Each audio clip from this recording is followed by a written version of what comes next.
Olá, boa noite. Veja os destaques do Jornal Capixaba.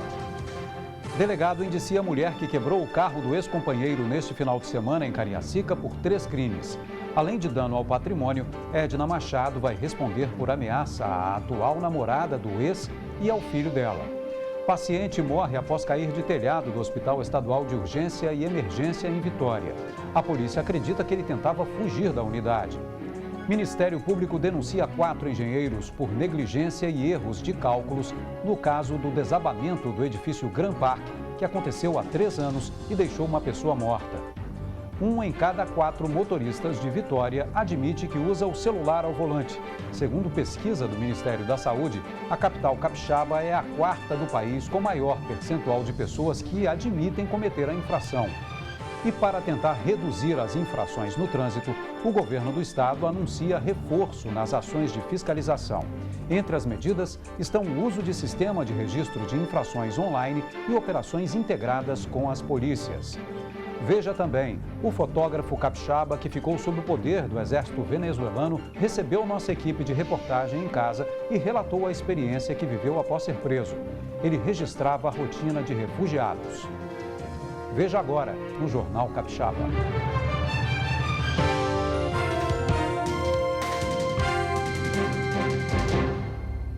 A mulher que quebrou o carro do ex-companheiro no último sábado em Campo Grande, Cariacica, foi indiciada hoje por 3 crimes. Além de dano ao patrimônio, Edna Machado vai responder por ameaça contra a atual namorada e atual namorada do ex e o filho dela, e por injúria contra uma conselheira tutelar. Edna da Costa Machado, de 36 anos, foi indiciada por dano pela destruição do carro do ex-marido, por ameaçar a atual namorada dele e o filho dela, de 14 anos, e por injúria contra uma conselheira tutelar. As brigas entre Edna e o ex-marido já se arrastam desde o ano passado. O último ato de Edna foi filmado por câmeras de segurança no último sábado. A mulher quebra o carro do ex com marteladas.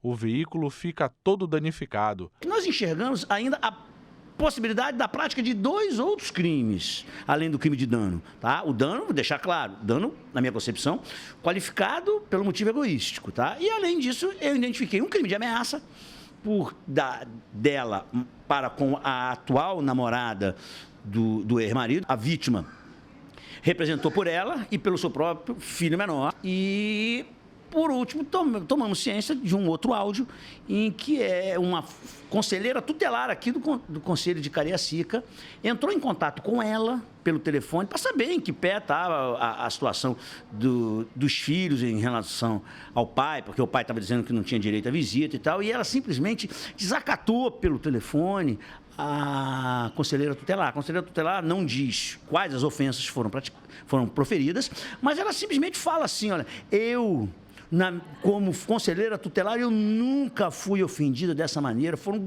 xingamentos grosseiros, vulgares. O vendedor prestou depoimento hoje aqui na delegacia de Campo Grande, em Cariacica. Segundo a polícia, ele já tem outros boletins de ocorrência contra a ex-mulher pelos mesmos motivos. Edna diz que não está arrependida. Falo para vocês, falo para qualquer reportagem. Para ele quiser ouvir também, não me arrependo. Eu me arrependo de ameaçar o filho dela. Mas o que eu falei para ela, vocês podem ter certeza que tudo que eu falei para ela, eu não falei à toa. Nenhuma mulher xinga ou ofende a outra à toa. Edna justifica as ameaças e o ataque contra o carro do ex. Disse que não é por conta do fim do relacionamento. Ela acusa o ex-companheiro de sumir com um dos bens adquiridos por ela. Nós compramos o nosso apartamento, que foi assim, um sonho pra gente, e a gente se separa, ele simplesmente some com esse apartamento, e depois uns falam que ele vendeu, uns falam que está para o banco, e eu pergunto para ele, ele não quer me dar satisfação. Então, assim, é uma situação que eu não tenho sangue de barata. Eu já estava com essa mágoa do apartamento, dele não me dar satisfação, o que aconteceu, o que não aconteceu, e eu pedi dinheiro para me ajudar e nunca tinha, nunca podia. A atual namorada do ex-marido de Edna, que prefere não mostrar o rosto, disse que já moveu 2 processos contra ela. Ela me descobriu e começou a me ameaçar. Me ligava, me mandava áudios, e era assim, ficou assim por um bom tempo. Até que eu fiz um boletim de ocorrência, entrei com processo contra ela, né? Eu entrei com 2 processos contra difamação e calúnia e ameaças, né? A namorada mostra os prints das mensagens que Edna enviou. Em um dos muitos textos, ela chega a ameaçar o filho da manicure. Medo a gente tem que ter, né? Porque a gente nunca conhece a outra pessoa. Mas eu sempre agi dessa forma, eu sempre procuro os meios legais, né? Estou protegendo meu filho, né? Já fiz um boletim, já representei contra ela e estou me resguardando.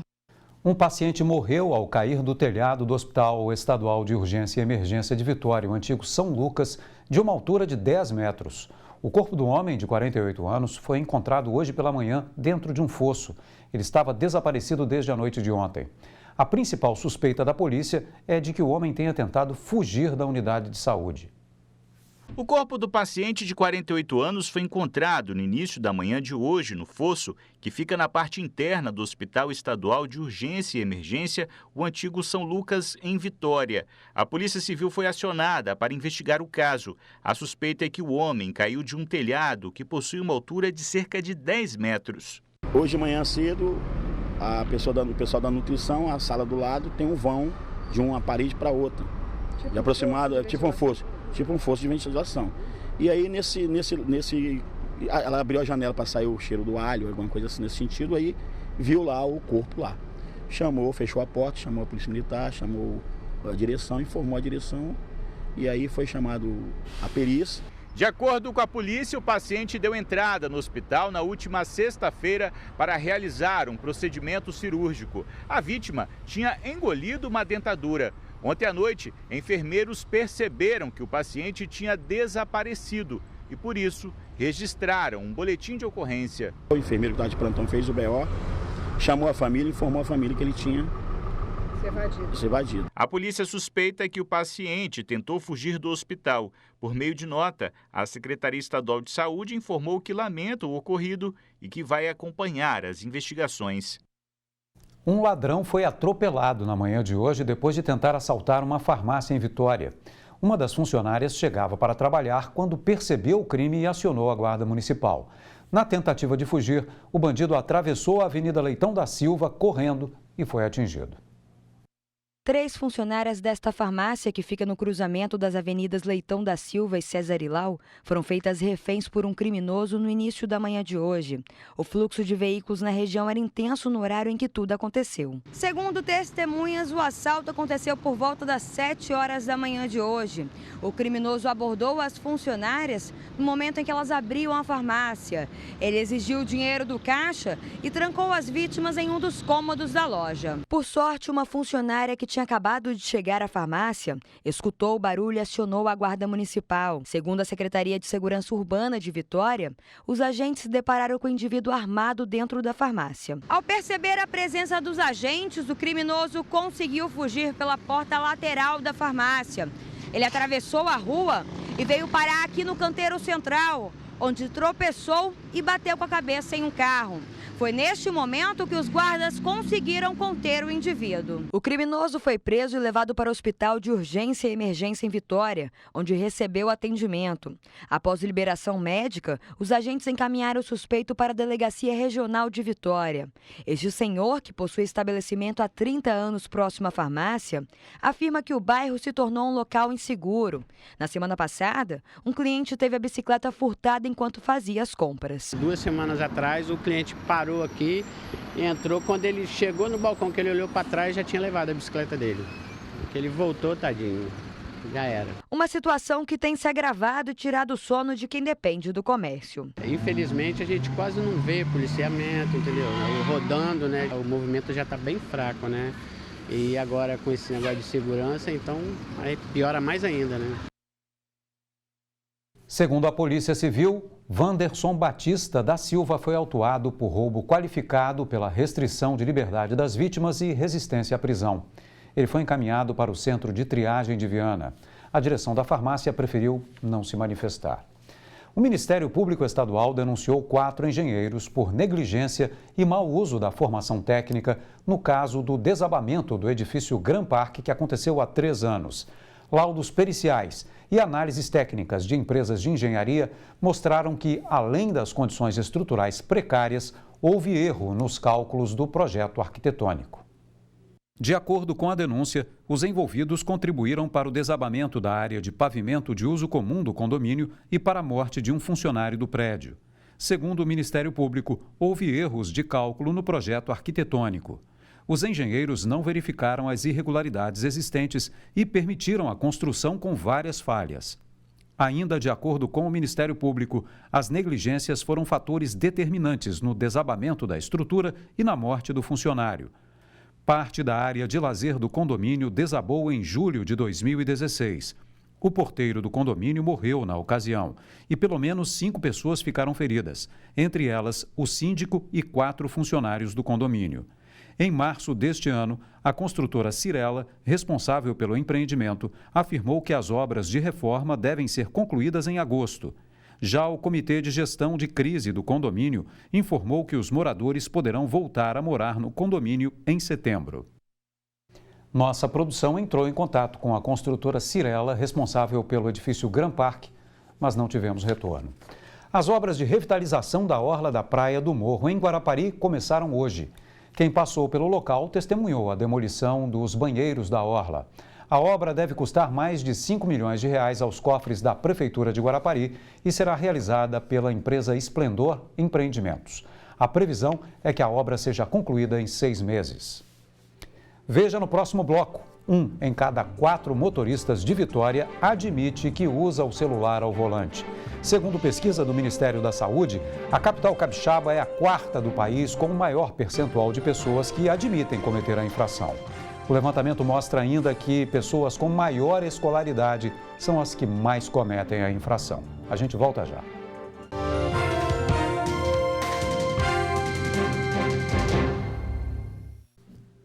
Um em cada 4 motoristas de Vitória admite que usa o celular ao volante. Segundo pesquisa do Ministério da Saúde, a capital capixaba é a 4ª do país com maior percentual de pessoas que admitem cometer a infração. O levantamento mostra ainda que pessoas com maior escolaridade são as que mais cometem a infração. Vitória é uma das capitais campeãs no país quando o assunto é uma infração grave ao volante. Por aqui, 1 em cada 4 motoristas usam um celular enquanto estão dirigindo. É o que aponta uma pesquisa divulgada pelo Ministério da Saúde. A pesquisa foi feita no ano passado e ouviu motorista de todas as capitais do Brasil. O levantamento mostra ainda que pessoas com maior escolaridade são as que mais cometem a infração. Para a diretora do Detran, algo que vai além das campanhas de conscientização. O que nós precisamos também é intensificar as fiscalizações também nessa área do celular, até para que a gente consiga um resultado e uma redução, se não dá para ser conscientizado pela educação, que seja então pela autuação ou pela fiscalização de forma mais efetiva.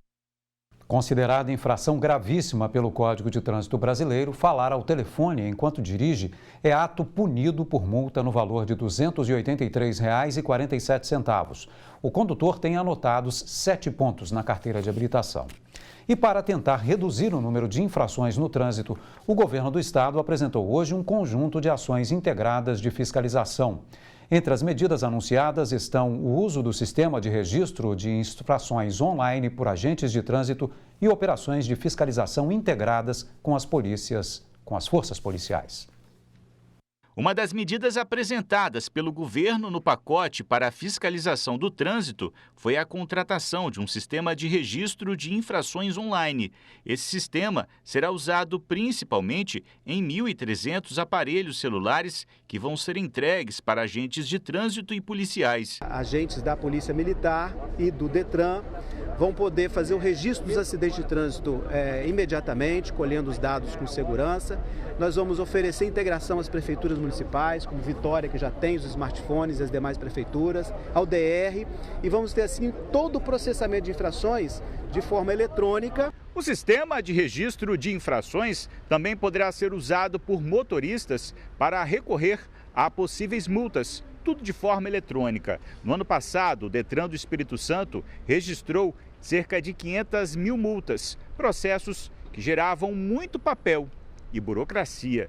É mais ágil, é mais transparente. Nós vamos disponibilizar também a integração com o SNE, que vai permitir que o cidadão baixe um aplicativo do governo federal e, se quiser desistir do recurso, ter um desconto de 40% da multa e poder receber todas as notificações, eventualmente, que tenha, direto no seu aplicativo, tendo assim ampla informação e podendo já fazer o recurso imediatamente, caso ele discorde de alguma infração. O pacote de medidas também prevê a capacitação de 150 servidores do Detran para atuar como fiscais e a entrega de 5 viaturas. A ideia do Detran é realizar operações de fiscalização em conjunto com as forças policiais, já a partir do mês que vem. Nós faremos pelo menos uma operação semanal. Haverá operação lei seca, haverá operação com foco em motociclistas, haverá operação com foco no transporte de rochas e outros temas cujos números de acidentes indicam que é importante que a gente faça uma atuação rápida para reduzir os riscos e reduzir as mortes e os feridos. A criação de um comitê que vai integrar as forças de segurança e a fiscalização do trânsito também foi apresentada pelo governo. Com o programa que nós estamos lançando hoje, liderado pelo Detran, Força pela Vida, que recupera o programa nosso lá do governo passado, Juntos pela Vida, a gente retoma as ações de forma integrada. Então, quando você não tem uma ação de forma integrada, você aumenta a violência no trânsito. É igual o dado de homicídio, como nós estamos trabalhando de forma integrada, a gente consegue reduzir o homicídio.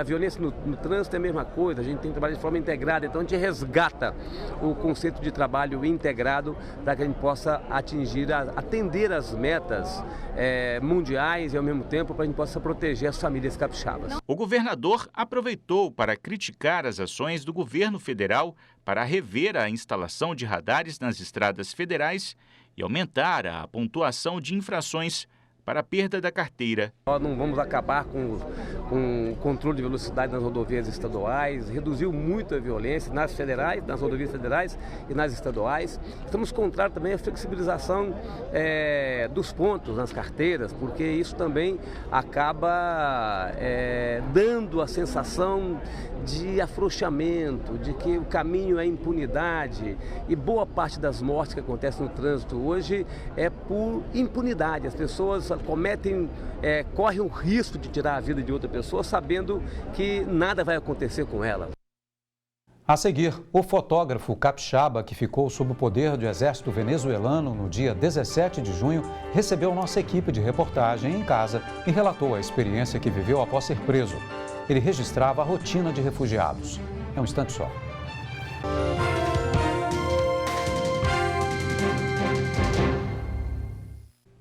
O fotógrafo capixaba que foi preso pelo Exército da Venezuela no último dia 17 de junho já está no Espírito Santo e recebeu nossa equipe de reportagem em sua casa.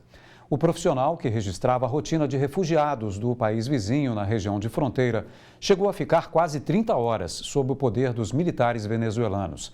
Apesar do susto, ele diz que não irá desistir da profissão. São 4 anos atuando como fotógrafo documental. No currículo, várias imagens de culturas do Espírito Santo. Nas últimas semanas, o fotógrafo capixaba Gabriel Rezende quis buscar novas experiências e viajou para Roraima, com o objetivo de registrar os refugiados da Venezuela. Junto com mais 2 fotógrafos, Gabriel ficou uma semana na região, antes de ser preso pelo exército venezuelano. Para mim, os refugiados agora era o meu objetivo. Então, eu sabendo que a fronteira, Boa Vista, Pacaraima, Venezuela, estava tudo interligado, eu decidi ir para lá. De acordo com Gabriel, os 3 cruzaram a fronteira para visitar a primeira cidade da Venezuela e ficar algumas horas no centro, uma região onde o acesso é permitido. Ele conta que o passeio foi feito na companhia de uma moradora. Em nenhum momento ele desconfiou do exército. A gente estava num lugar legal, regular, não tinha problema nenhum, estávamos no centro da cidade de Santa Helena. Não fomos para a área que não poderia entrar em momento algum.